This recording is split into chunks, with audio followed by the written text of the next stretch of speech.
Hi,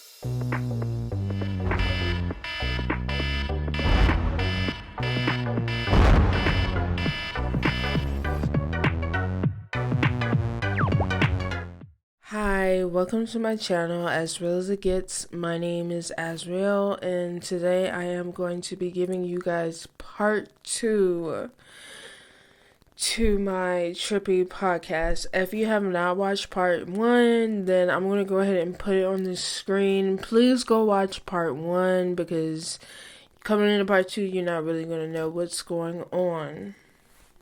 Alright, part 2. Part 2, we're going to go ahead and focus on September 23rd, exactly what happened on that Friday the 13th. Now, before I get to September 23rd, I want to briefly talk about what happened shortly after, aka, shortly before, aka right after the spiritual warfare that I went through in the end of August and right before September 13th. Alright, after the battle, I spoke with some entities. Like I said in the last video, we've agreed not to fight anymore because both parties knew it wasn't going to get anywhere. They weren't going to destroy me on this physical plane. I weren't going to destroy them on this lucid plane. So there's no point in fighting. And then on top of that, it was up to me to fight. They were going to fight as long as I was going to fight. And I'm not even going to lie. At one point in time, I was ready to fight for all eternity, and that's what they wanted. But once they realized I wasn't going to give that to them, and I woke up from that, realization of how, stupid that was. I was literally creating my own hell, you know what I'm saying? But we made it true. It's like, I know you're not going anywhere. I'm not going anywhere. And therefore, we might as well just see each other and keep it moving. No more, when I see you, it's on sight, It's kind of weird. Like I said before, the spiritual plane lives right on top of the physical plane. Therefore, some spirits, to unknowing people who don't really know better, they don't realize they could be just an open portal for them to just jump into and take over for a while. Possession is real and also serious, and it's not as, glamified or whatever as the movies make Hollywood makes it seem. A possession can be very subtle. A possession can last for seconds, it can last for months, And sometimes in some people, I go out and I can see a demon inside of them. And sometimes they'll kind of wink at me or smile at me once I realize it, just to confirm, yeah, I hopped in here. Just because I just want to dip in, say hi, and dip out. So that's what that was after the spiritual battle. We made a truce. We said we weren't going to fight anymore. And we're just going to try to coexist, And I realized shortly after, when I go out, I'm still going through things. I feel like I'm still being taunted.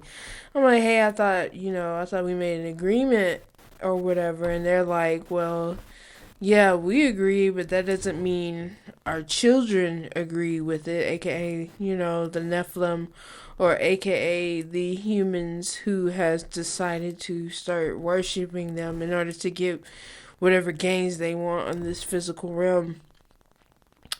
They were telling me, they're like, well, I mean, we can't tell them what to do. The only thing is their so-called, magic, dark magic is not going to be as strong. It's not going to work for them because, we're the ones that are, running all that behind the scenes. But however, they're still going to try you. And that's still very true to this very day. All right, now, fast forward to closer to September 13th. All right. a few days before, like a week within that date, I was speaking to some entities. They weren't my adversary. However, they weren't allies either. They just kind of did their own thing. And I'm like, well, if you're going to do your own thing, you might as well do the right thing. And we kind of made an agreement. I'm not going to speak much on to that agreement, but it's basically like I said, if you're going to do your own thing, you might as well do the right thing type of thing. It may sound corny, but we kind of like made our own gang sign or whatever. I know this isn't making sense and I'm not really giving you much information, but it's going to play into September 13. And that's why I'm telling you this little tidbit. Alright, flash forward to September 13. Alright, that day, I remember the weather and everything. My son was at school. It was very early in the morning. I felt so different. Now, keep in mind, I've already made this quote unquote truce with the demonic energies, but yet I'm still being attacked by their little kids and Nephilims or whatever. However, it's not doing anything, but, I can still see and feel that they're trying. And at that moment, that day, I wouldn't say like a shift, but things felt very different. Again, like I've said in the past, it felt like I was in another realm. It was like I was there, but I wasn't there. So I'm in the house. I'm like, I need to get out of the house. I need to go somewhere. Something's gonna happen. Something's coming. Something. So I'm driving around and I'm noticing as I drive certain cars, certain people were pointing and smiling and waving at me like they knew me.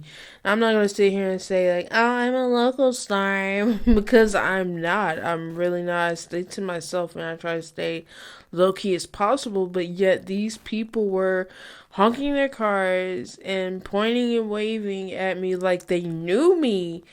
There was one family in particular. There was like a young man in the back seat, and it looked like his grandparents. They were Caucasian in the front seat, and he looked like he was mixed in the back. But they were like driving right next to me, like the same speed, and they were literally pointing and waving. Like the grandma was in the driver's seat, but she was like super hype, like waving at me, and I'm like, what is going on? Well, I seen a symbol on the back of their car, and that symbol had nothing to do with the gang that I created or whatever, but that symbol, like, I'm not gonna say what it was, because, it's a well-known symbol. I'm not even gonna go into detail, because you're gonna figure it out real quick. But so I seen it and I was like, oh, they knew, because at that time I was seeing, I don't want to give away too many clues, but I was seeing a certain lodge and I was doing things in there and having conversations in there. So when I seen that symbol, it's like, okay, they know. They seen something or they heard something and they know. So when I seen that symbol in the back of the car and they're waving, I decided to, oh my gosh. Thinking back on it now, it's like, oh my gosh, I can't believe I did this. But in the moment, it just felt right. It just felt like the right thing to do. And I was like, forget it. I'm going to throw the gang sign up because I feel like they know what's up. And as soon as I did that, oh my gosh, they went ballistic. And I'm not talking about just that car. There were even people standing outside and they were just going crazy. Like, it's like when I do that gang sign up, it was like the whole room split. Or that whole, like, I don't know, area split. You were either with it or you weren't. You were either mean mugging, you were pissed off sitting in your car, or you were going crazy, like, what? Like, I don't know. It was weird. But at the time, it just felt so right and normal. Like, okay, we out here. So I'm like, okay, after that happens, red light turns green. I'm like, you know what? Something's coming. Something, after I threw that gang sign up and I seen everybody going crazy, I was like, okay, that confirmed it for me. Like, okay, what we planned, it's coming. So I'm like, oh my goodness, where do I go from here? What's gonna happen from here? So I thought to myself, I was like, oh, you know what? Okay, instead of November 2015, when I went to the psych ward the first time and tried to fight everything by myself, I figured, okay, maybe today I'll vent. I'll get it off of my chest and I'll talk first before trying to go into whatever it is I'm trying to go into. This time I didn't want to fight. My mind had already changed, but I just knew I was going to get into something. So I was like, okay, let me go to Bop Bop house. I'm not going to mention any names or who was involved. I'm just going to say Bop Bop. So I was like, I'm going to go to Bop Bop house. Because I don't know. Looking back on it now, it wasn't a good choice. If I knew it was going to go down like the way that it did that day, I wouldn't have stepped foot in that fucking house. No offense, but I'm just saying, it did not help the situation at all. So I go to Bop Bop house. I come in, and I'm like, okay. I told him, I was like, I feel like this. I was speaking in code at the time. I wasn't for sure at the time if they were in on it, like they knew it was going on or what. But I was like, let me just speak in code. And the code was, I'm going through another psychotic episode. But I didn't really mean that. I'm like, secretly, another battle is on the forefront with these Nephilim and kids. And I don't know how this shit about to go down because, they're not as strong as they would like to be without their demons. But they could probably still tear some shit up. They're very disrespectful. You know what I'm saying? Like, demons, they got rules to follow. They really can't get into the physical realm the way that they want to. Hence the reason why they make you sell your souls and do all these sacrifices and things, because they can't move like they want to in the physical realm. However, if you have a human being who's willing to work for demons, they can carry out certain things on this physical realm. Hence the reason why things go down the way that they go down, with these rituals and dates and da da da da, because these demons have rules to abide to, and they know that. But anyway, so, with me knowing, like, there's still humans that still want to fight, and there's still Nephilims that want to fight, which are basically the children of these demons / humans, And I just felt like that day, I was like, this ain't going to... I just felt like that day, I was like, this is not going to be contained at my job like it was on 2015. This is not going to be contained in my house like it was at the end of August. I felt like just all hell was going to break loose that day. So as soon as I sat down on the couch, I'm like, I feel like another quote unquote, I even put the quote mark psychotic episodes, hoping that they will get it. Like, okay, this is code for something. She can't talk, but she's trying to talk. Man, so I'm sitting on the couch. I'm thinking in my head, I'm having a normal conversation, which I know I did. I wasn't raising my voice. I wasn't yelling. I wasn't screaming. I was talking. I was basically telling them, I was like, hey, the end is not here. However, something is coming. Mind you, keep this in mind. This was September 13th, 2019. Before this whole pandemic, blah, blah, blah. Before this came. I'm telling them, I was like, I don't know what's about to happen. I don't know what's going on, but something is coming. And as soon as I said that, I began to hear, it just sounded like war horses in the sky. It sounded like horses and just a lot of footsteps just trampling over my head in a circle, which I've experienced before back in 2015. Before that battle, it was like a ring of horses. Was just trotting a whole bunch. I can't even like fathom a number to tell you, but it was like they were just trotting. But just it was just a lot more dramatic and warlike, just in a circle around my head. And that's what I knew in 2015. I truly believe to this very day, Archangel Michael told me, which is the angel of war, told me, hey, you got a war coming towards you. And so in 2019, fast forward, I hear the same trampling in the sky. So it's a lot bigger. And it felt like it was just coming towards me instead of a circle. So I have to say, at this time, that's when I kind of got a little turned up. Because I stood up and I faced towards the window wherever I heard those feet, those horses trampling in the sky. I turned towards it, and I kind of like, you know how you dissociate out of a conversation, you go somewhere else? That's what I did. I dissociated out of that conversation. I got to talking straight towards the trampling of the feet that sounded like a war call. And at that moment, man, I got, like, I ain't gonna lie, I raised my voice a little bit. But I had to let it be known, like, ain't nobody about to touch me. You know what I'm saying? I ain't gonna lie. Right then and there, okay, I could see why they got a little scared. Because, man, I ain't gonna say I was beating on my chest or anything like that. But I do remember, like, kind of, like, tapping my chest a little bit while saying at the same time, no one is gonna fucking touch Azriel. And then at that point, I got to tell him, like, look, someone is trying to martyr me. They're trying to kill me for my beliefs. And kind of fell on deaf ears, I guess. But, you know, I was at that point saying that.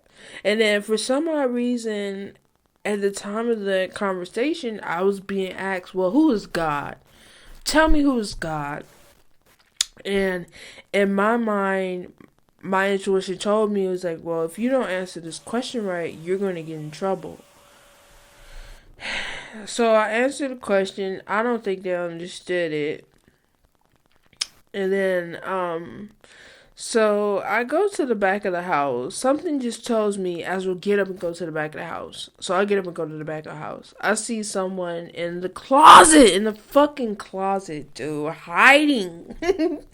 And I hear voices in the closet. I was like, okay, this person's talking on the phone. I open the closet door, and I'm like, who are you talking to? And they fibbed. They said they were talking to an older man that I knew, but yet I hear a younger Caucasian woman, like, bold-faced lie. Like, hello, are you still there? So I'm like, okay, that's a lie. So I was like, okay, if that's the case, let me talk to him. And they're like, no. I snatched the phone out of their hand. And I put the phone to my ear. And it, sure enough, it sounded like, you know, whenever you call into 911, you know, they got a certain tone of voice, the way that they talk, and you hear them clicking on the keyboard, of course, recording everything that's going on and whatnot. So I'm like, oh my gosh, this motherfucker is talking to the police. But it had to be special services or something, special forces, because it didn't show 911. It just showed a 7-digit number. So I'm like, what the fuck is going on? So immediately I became, what's the word I'm looking for? And I felt at the time insulted, because I'm like, okay, here it is. I'm talking trill talk. I'm talking real stuff. All I am is talking about what I feel like is coming, and how I feel like I'm trying to, you know, they're trying to murder me, and here it is, you're calling the cops on me? Like, so at that moment, I'm like, is that your God? Is that who you call on to whenever you get in trouble? Is this who you're praising? And at that time, you know, they snatched the phone out of my hand. I started saying some things. I'm not even going to repeat, but yeah, anyways, cut that part out. So, at that time, they snatched the phone out of my hand, and at that moment, my intuition told me, Ezra, get the fuck out of the house. Get out. Get out. Get out. And so I started moving out of the house. Sure enough, before I could even get my hand on the front door, the fucking police starts walking up to the door. I'm like, fuck. Dude, if I would have got out of there like maybe not even 2 minutes earlier, I would have been able to slip away. But no, I met the police. So there's two guys, which are the police. One has shades on, one didn't. I'm gonna just describe what they look like. I mean, it's not really important. Race is not important right now, but I just feel like you guys need to know what they look like. One of them with the shades were a younger guy. I believe he was like in his like mid-late 20s, probably Indian or Mexican. And the other guy was Caucasian, icy blue eyes, and he was probably in his mid-late 50s. Alright, so they're walking up to the door. I open the door. I'm not stupid. I know how to act, you know what I'm saying? I'm not ignorant. So I make sure to not look threatening at all. I mean, I wasn't cussing or screaming or anything, but I just made sure not to pose any threat, you know? So I opened the door and I was like, you know, I'm looking at them. And the younger guy, he pulls up his shades and like he winks his eye and like we made eye contact, and in that moment I'm like, okay, he's good. He's not a bad cop. He's a good cop. Okay, so the Caucasian man, he looks at me and I asked him like, you know, what seems to be the problem? And he's like, well, someone called me here. And then he's like, I don't come down here unless, and then he kind of stopped. And I'm like thinking to myself, what is that supposed to mean? Which, you know, that just lets me know it's some sort of special services or something, because like I said earlier, I did not see 911. I seen a 7-digit number.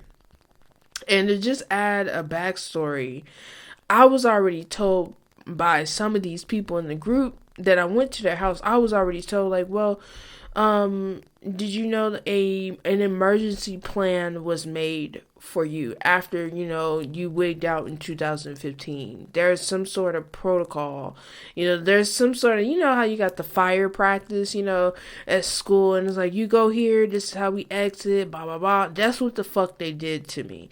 And that day in 2019, when I went out there to talk to them, they pulled their little fire drill. You know, it was like, okay, you sneak out the window and I'll call whoever the fuck. I don't know who these people were. That's what they did to me. And I'm trying not to feel some type of way, but it is what it is. That's what they did to me. So the officer was sitting there, he was like, well, I don't come unless, and he kind of stopped there. And I was like, okay, whatever. I already know you're part of some sort of secret service. I don't know. But whatever. Cool. So I'm talking to them and I'm telling them, I was like, well, I didn't call you guys, and I'm not doing nothing but having a conversation. There's no arguing, there's no fighting, there's no anything. So I don't see a reason why they would call you. And then they asked who called. And I just started crying. Even in that moment, like, I'm not the type of person to quote unquote snitch. And I don't even want to use the word snitch for the situation, because it wasn't snitching. It's not snitching. Although I didn't tell him who called, but, you know, I don't know.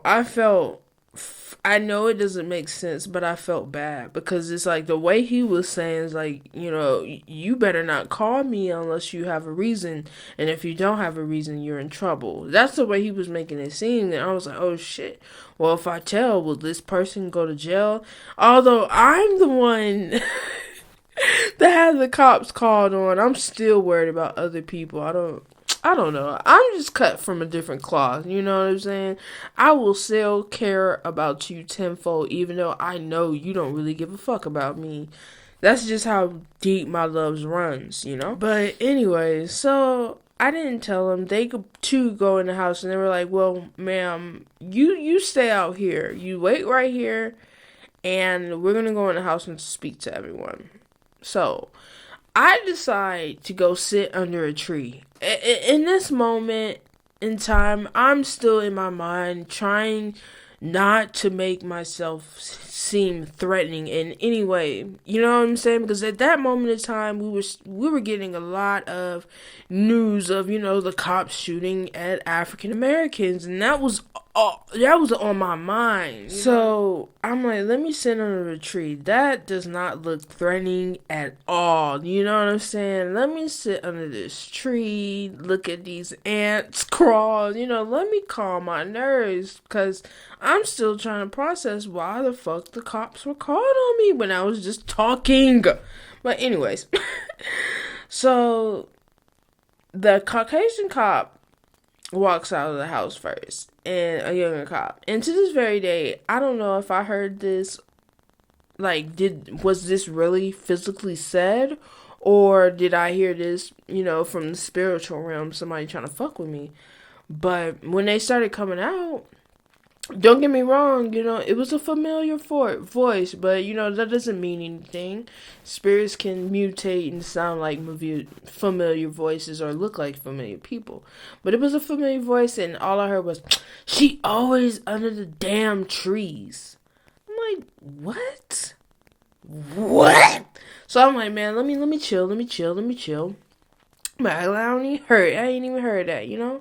So the Caucasian cop comes out, and I look at them, and I'm like, okay, do I stand up or do I keep sitting down? So I kind of freeze for a second just to see what they were going to do. You know what the fuck this Caucasian cop did? Alright, he has a gun in his holster, in the left side of the holster, and he has a taser in his right holster. His hand went for his left holster, aka the holster that was holding his gun. Like, he literally was 0.2 seconds from pulling his gun out of his holster and shooting me for what? Sitting under a fucking tree, dude. Under a fucking tree. That man went to grab his gun out of his holster for me sitting under a fucking tree. I had to literally put my fucking hands up. May as well said, "Don't shoot." Like, literally, I had to put my hands up. Like, whoa, I'm not getting up. Like, dude, I didn't even have anything on me. I'm empty-handed. What? Like, I don't understand. And he was so, like, jumpy. Like, like, this is how people get shot.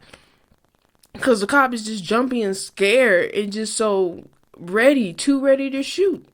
Like, that motherfucker literally, like, I wish this was video just so I could show you his stance, of how, I'm telling you, that man literally touched his gun and was ready to pull it out.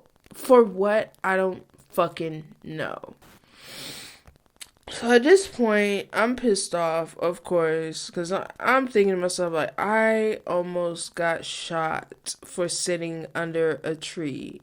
I damn near made the news for sitting under the tree. Like, can you imagine a African-American woman shot in the neighborhood under a tree, didn't do shit, just got shot for trying to stand up to talk to the cops? Like, are you fucking kidding me?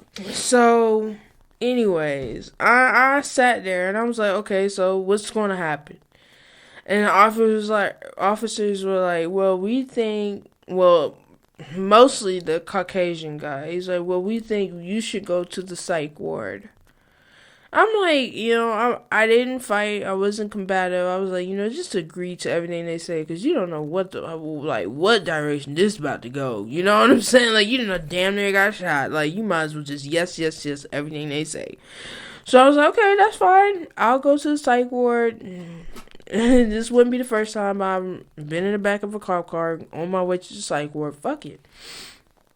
let's go. So I gave him my keys and my wallet and whatnot, and I got into the young man's. It wasn't the Caucasian, but the young Indian or Mexican man. I got into his car. And he was asking me questions as we're headed towards the car, asking me if I go to school. I told him I went to school. I told him my major, and I don't know, the Caucasian man, his eyes just was like bug eyed. Like he turned around and looked at me like shook it. I don't know if I wasn't supposed to be a college student in his eyes or my major bothered him. I don't know, but he was shook about that. Like, oh my gosh, this girl is a college student. But whatever. So we're driving. Well, I'm sitting in the back of this police car. The younger guy, he's real cool. He's just talking to me like, hey, what school did you go to? And just asking me questions about my life. He was really cool. And then after we get over the small talk, I'm sitting in the back of the cop car and he's playing the radio. He's playing a pastor, as a matter of fact. And it was kind of weird. Every time he changed the radio, it kind of like correlated to what was going on that day and what I was going through. And so I'm listening to the radio, and all of a sudden, okay, this is gonna get a little weird. I don't know if you ever heard of incubus or succubus, but they are sex demons. These demons can and will touch you in a very sexual way. I've encountered them since I was young. Different story for a different day, but anyways, a succubus decided to visit me in that car, and I started feeling sensations where the sun doesn't shine. I start feeling like I was being fondled. Very awkward to talk about because it literally makes you feel like a victim, like you've been victimized, not by human, but by a spirit. Like you're like, yeah, like you've been raped or sexually harassed, assaulted. It's very weird. But anyways, at that moment, I was starting to feel sexually harassed again. And my intuition automatically told me, like, Azrael, you need to get this off of your chest. And I'm like, I don't know this guy. I don't know this guy. He's going to think I'm weird. Why tell him? I don't know. But I eventually ended up telling him, I was like, hey, I know you're not my psychologist, but I just feel like I need to tell you this.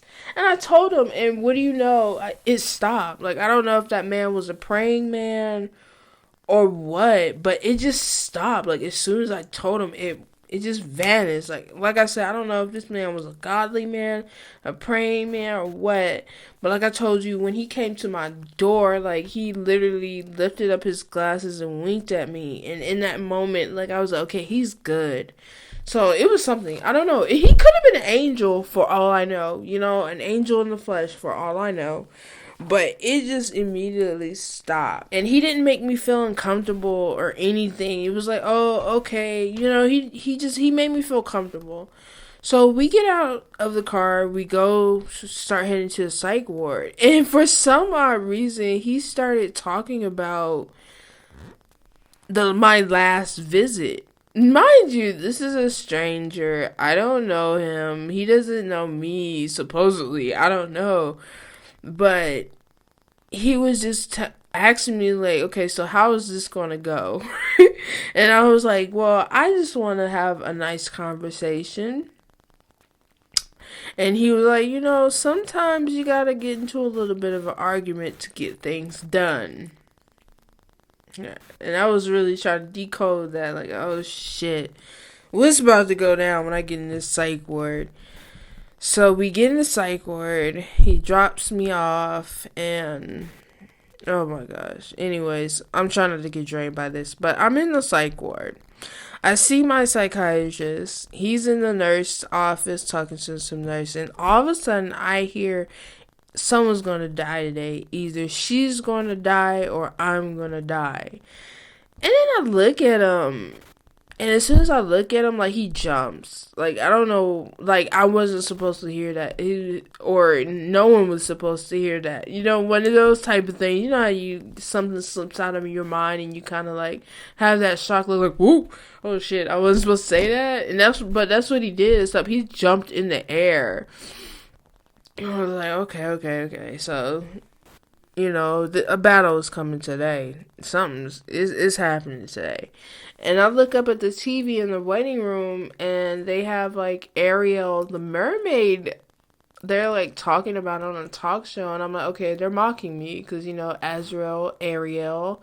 And they were just talking, you know, in a way, like, oh, is something going to happen to Ariel? Is Ariel going to be okay? And I was like, oh, shit, okay. So the stage is up. You know what I'm saying? I'm in another dimension. Something is going down. So long story short, man, I feel like I was being played with in that psych ward. I feel like they were trying to trigger me into doing something. I really do feel that way because the way they treated me in there was like night and day. It wasn't cool. They were very rude. They were very sarcastic. Like, everything they said and they did, pretty much 90% of everything they said and did, I felt like they were trying to trigger me to just wig out. Literally wig the fuck out. For an example, alright, days before this day, I was asked about lambs. And I was like, you know what? I don't really want to repeat myself, but I was like, man, they're all screwed. This whole lamb terminology is a scam to keep people docile and controlled. And you know what's crazy? One of the ladies that were cleaning the psych ward, she came and put 2 boxes on the desk. I found myself in a room by myself, so she put 2 boxes on the desk. One said Lamb 001 and the other said Lamb 002. And I was like, okay, so obviously they're letting me know, you know, it's them that was asking me about that, or they heard me talking about that. So telepathically, I tell her, throw that shit in the trash, because we're not picking either one. Lamb 1, Lamb 2, they're both in trouble. They're both screwed. So she threw it in the trash. And shit like that was going on for hours. Like, they were like pulling out certain hints, or I was hearing certain things that I heard days before coming into the psych ward. You know, just connecting the dots. So many fucking dots. It wasn't even funny. And then someone called me on the phone that knew I was in there, and we were talking. And I was hearing things over the phone. I really don't want to repeat what I heard, but there's one thing that I heard. And it was a very demonic voice. And it came out of the person's mouth. I don't know if they realized it came out of their mouth or not. Like I said, I don't know if they're in on it. I don't know if they're just innocent and they're being used and they don't realize it or what, but I heard the voice straight up told me, listen here, nigga, I want you. I don't even feel comfortable saying that, like, except it was, like, very evil and demonic, and to me, my intuition interpreted it as, okay, this thing wants to own me, you know what I'm saying? But I can't allow that to happen. And I was like, you know, when I heard that, I was like, what did you say? And it was like, oh, no, that was the TV. I'm like, no, it wasn't. It came out of your fucking mouth. You know what I'm saying? And then they told me they were watching a kiddie movie. Like, what the fuck? This is not... Are you mocking me? Or are you insulting my intelligence right now? You know what I'm saying? Like, oh, I'm watching Boss Baby. That don't make no fucking sense. Boss Baby ain't never said no shit like that, but whatever. You know? But, yeah, so... You know, I was just being gaslighted. You know what I'm saying? Basically, you know, the psychiatrist walks in and they're trying to make me take an injection. And I'm refusing it because I've already done my homework on a certain medication. And it lowered your immune system. If you know my old videos, then you know exactly what I'm talking about. Is that medication is basically the death injection, if you ask me. And I was telling the psychiatrist, like, don't you know what, like, how important my immune system is? And he was like, very sarcastic. He was like, oh, smart, good for you. And then he was like telling me, he was like, you know, we can keep you overnight, or we can keep you for a week. And I'm like, okay, that's fine. Do whatever you have to do. At that moment in time, you know, my intuition was telling me, like, Ezra, do not fight them for anything, because that's what they want. They want you to fight. And you already know the moment you fight, you're going to lose. They're not going to do anything but probably try to take you to prison. You know what I'm saying? For hurting someone. And not only that, backflash to the phone conversation. The person told me, it's like, you know, well, if you do have to hurt someone, do what you got to do. And the crazy thing is, the person that told me this is not that type of person. You know what I'm saying? So I don't know if they were being used as a vessel and they didn't realize it, or if they're in on it. But that's what they told me. It was like, hey, if you gotta hurt someone, do what you gotta do. You know. So at that moment, I'm like, okay, I'm being gaslighted. I'm being gaslighted like a motherfucker. You know what I'm saying? This is a setup. And the psychiatrist, he was even like, well, we don't have any room for the woman on the woman's side of the psych ward. So if you do get admitted into the psych ward, I'm going to have to ship you outside of this city. And not only that, you are going to have to go to the men's side of the psych ward. I guess that was supposed to scare me or something, but it did not. I was like, okay, and alright, whatever, let's go. You know what I'm saying? I don't care. I need a vacation. At that point, I was tired. At that point, I was like, fuck it, I need a vacation anyway. I need some downtime. Fuck it, I'll go out of town and go to the psych ward and take a little week's break. Not have to worry about anything. I wasn't tripping. And when my psychiatrist seen that, he kind of got like bug-eyed. Like his eyes got all wide. Like I wasn't supposed to say that or feel that way. I was supposed to get scared. And all of a sudden, magically, after I didn't give him the reaction I gave him, I didn't even get admitted into the psych ward. It was like his whole attitude changed. After I said that, he walked out. I waited for about an hour, again, being gaslighted and taunted, people walking by the door and me mugging me and all this stupid shit, And once they realized I wasn't going to give them the reaction that they wanted, it was like, fuck it, there's nothing we can do. If she's not going to cut up while she's in here, we can't hold her against her will. You know what I'm saying?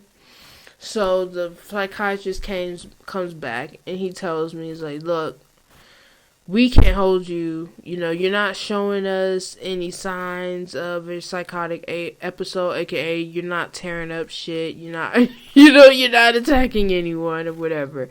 And he was basically just telling me, he's like, we can't hold you, so we're gonna go ahead and release you. And then I was like, okay, whatever, cool. So I go back out to the waiting room, let him wait for my discharge paper, and I look up to the TV and there's MASH playing. I don't know if you remember that show. Okay, I'm sorry. I love that. I love their intro. But anyways, I'm watching this. This is my show, mind you. This is my show. But anyways, it was a particular episode again. And it felt like the TV was talking to me. And the doctor was talking about a patient, giving him surgery, and they was like, oh, this one has the Messiah complex. And in that moment, I felt like they were talking about me. I'm like, you bitch. You bitch, when are y'all gonna leave me the fuck alone? But, yeah, it was just wild. And I walked out, I left after that, and, that weekend was wild too. I don't want to make this video too long, but long story short, I got picked up by the very same people that called the cops on me. I got picked up and they were like, well, you need a weekend to yourself. You need a weekend to wind down.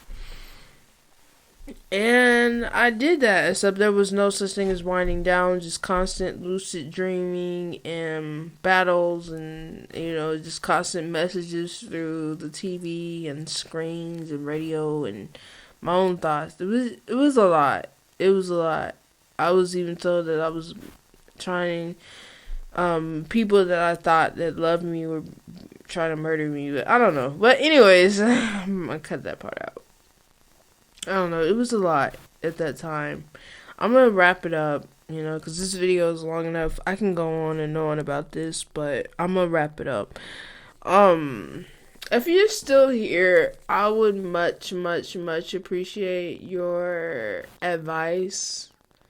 How would you, I'm not saying who's involved, but I'm pretty sure you can use your common sense and kind of paint a picture of who was involved in this situation. And it's like, how would you handle that? How would you feel with this crowd of people?